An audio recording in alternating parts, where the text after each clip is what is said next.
Time now. Gates open, they're up, and racing Gobilis draws for your lead. Moving up at the center, Tiger Epic, something new in between runners. Racing in fourth by the Real Madame Leonora, then followed by Best Strike, Diamond Magic. Is Storm Play running in between horses, then followed by Reality Show. Grand Game second last, and Unopposed is running at the tail of the field as they race towards the last 600. Something new now takes up the running of Ergobilis.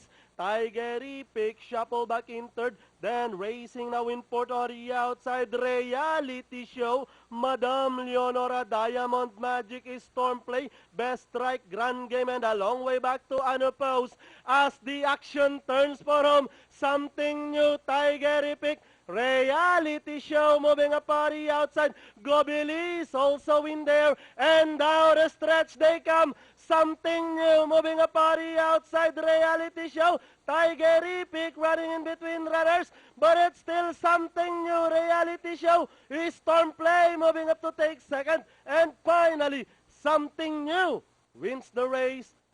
Storm Play, then comes Reality Show, Tiger Epic, Madame Leonora, Best Strike for your Super 6. Okay, 8-7.